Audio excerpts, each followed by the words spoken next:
died for the first time on the 18th of August 2006. It wasn't a particularly pleasant death, and nor was it one that I expected. It was simply the random act of violence that destroyed my life, and it came out of nowhere.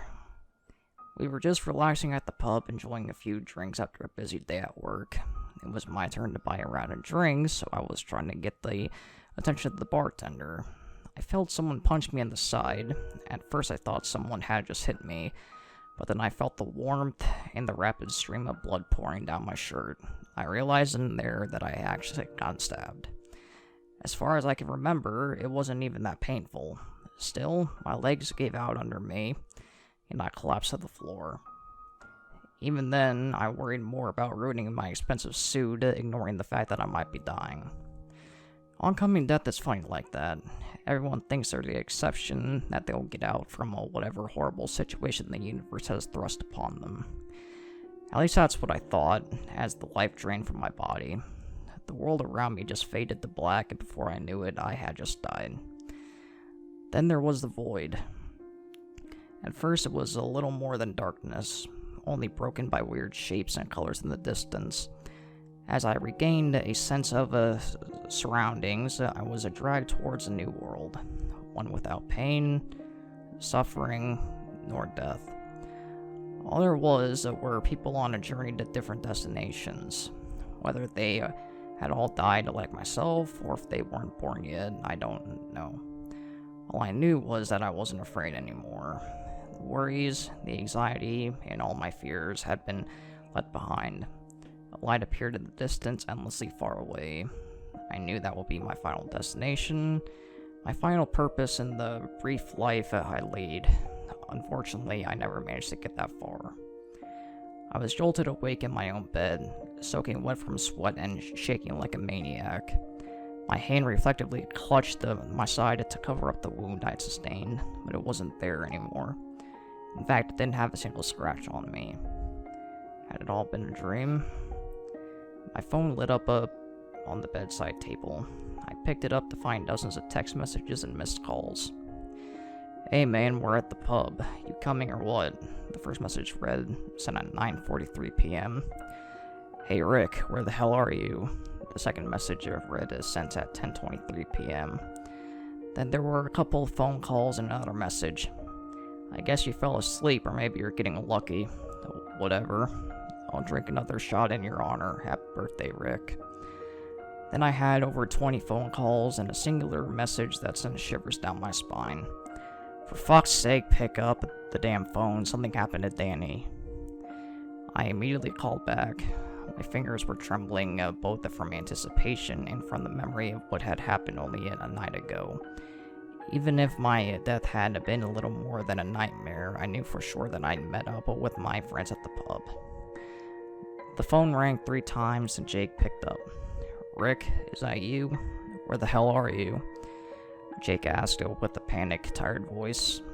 I don't know what happened. I guess I fell asleep," I half-asked, half-stated. "Danny got stabbed last night," Jake said without listening to my explanation. "Stabbed? How?" "I don't know, some nutjob just walked up to him and stabbed him in the side." I almost dropped my phone in shock. Danny had been attacked just like myself in exactly the same place. 1,000 thoughts rushed through my mind, but very quickly became my main concern. Is he alright? He's still in surgery. They're really letting his wife know about. Wait, here she comes.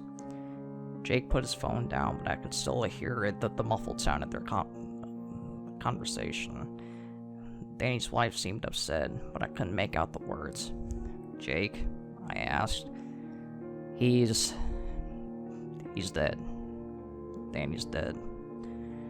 The next few moments had turned into a blurry haze of information. We'd all known Danny since we were kids, and now he was just gone. The murderer never even made it out of the pub. Apparently he got shot by one of the patrons as he tried to attack another guest. Still, I just couldn't shake the feeling that I was supposed to die that night. Regardless of what happened, time marched on without answers. Some of our coworkers quit after Danny's death, trying to hopelessly move on. I didn't blame them. I also needed some distance. I never even told them what I experienced that night. It would have helped them anyway. A year passed and I hardly spoke to any of my friends. I started to get some semblance of a normalcy in the wake of Danny's death, but that would all come to an end on the 18th of August, 2007. My birthday had arrived yet again, and I had absolutely no intention of celebrating it. Instead, I called in sick to work, bought a bottle of whiskey, and spent the day playing video games. By the time they had given way tonight, I'd almost finished the bottle. Even as a rather large guy, the alcohol had hit me hard. At around 9 o'clock, I just passed out in bed, awaiting a horrible hangover in the morning. I only awoke around midnight when I heard the front door forcefully break open, followed by footsteps and whispers. I tried to get up, still drowsy from the alcohol. As I took one step out from my bed, I slipped and came tumbling down onto the floor. It produced a massive crash, loud enough to alert whichever intruders had broken in. "I thought you said no one would be home," the man stated angrily. "No, don't worry about it, I'll go deal with them." The footsteps moved quickly in my direction. I tried to lock the door, but they were too fast, kicking it open and knocking me back to the ground. A masked man entered my room, holding onto a gun. He only spoke a single sentence to me before pointing the weapon at me and pulling the trigger. "You should have stayed quiet." Unfortunately, the man was a horrible shot. He'd aimed at my head, but had hit me in the throat instead. There I lay, drowning in my own blood as I desperately gasped for air. I couldn't crawl away and I couldn't call for help. I died on my bedroom floor, on my birthday, just as I had a year earlier. Once the life finally drained from my body and the god-awful pain ceased, I was back in the world beyond. I walked through the same colorful dimension that lay just on the edge of life. I admired the shapes and colors as they passed. In the distance, I saw a tree with branches stretching endlessly far from its trunk. From each branch dangled a person, real but not existing in our world.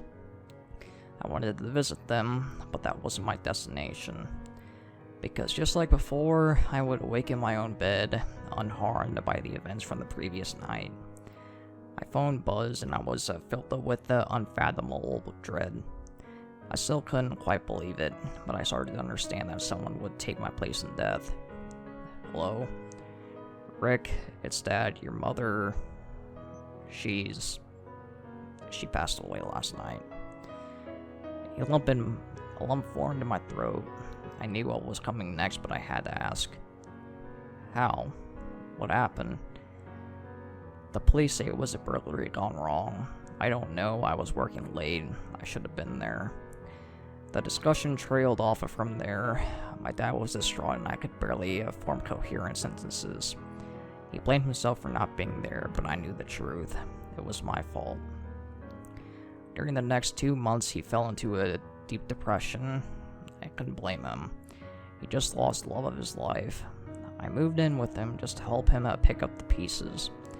He put on a strong face, trying his best to keep the ship afloat, but I could tell how close he was to just breaking down. If only I'd been there. "It wasn't your fault, Dad. Had you been there, you might be gone too." "You don't know that." But I did know.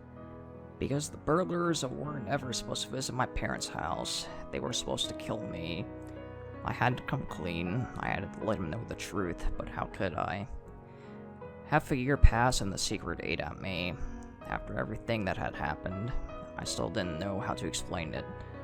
Still, I decided it was time to share my curse. "Dad, can we talk?" "Yeah, what's going on?" he asked with a worried expression on his face. He knew me well, and he could tell a heavy burden was weighing me down. I started by telling him about my first death, down to the smallest detail. Of course, it matched everything that people had witnessed in the pub that night, even the location of the stab wound. I told him that Danny had taken my place in death and that I felt guilty. Naturally, he was skeptical at first, but then I told him about my mother. I didn't spare him any details. I told him where I'd gotten shot, that the door had been broken down, and that there were 2 robbers. Every detail matched perfectly down to the letter. I'm so sorry. Dad, it was my fault. I killed her. He just sat there in silence, processing what I just told him. It wasn't your fault. I was confused. There wasn't a single ounce of anger in his words, only overwhelming empathy. How can you say that? She didn't have to die. He mulled over his next words carefully before speaking. You didn't do anything wrong, Rick. You just went about your life and these things happened to you. I don't know why you've been brought back or even how, but you're not to blame for what is done to you. So you believe me? I asked. He nodded and embraced me in a hug. Suddenly I wasn't alone in the world anymore. Someone knew what was happening to me. What if it happens again? Then we'll get through it together. He stood by these words even as my next birthday rolled around. That death was more tame. I just slipped in the shower and broke my neck. The last thought that went through my mind as I left the world for a third time was, how fucking cliche. Once again, I awoke in my bed. I called out for my dad, making sure he was still alive, horrified that he might have taken my place. I couldn't even breathe until he came rushing to my side, asking me what happened. I broke my neck, but I'm fine, I think. It took a while before I figured out who had taken my place that time. But once I heard that my boss had died, something broke inside me. He was the kindest man I ever met, and just like myself, he'd slipped and broken his neck. That was the final straw. It wasn't some bizarre coincidence I could brush off, and nor a premonition. I decided then and there that I couldn't live with the responsibility.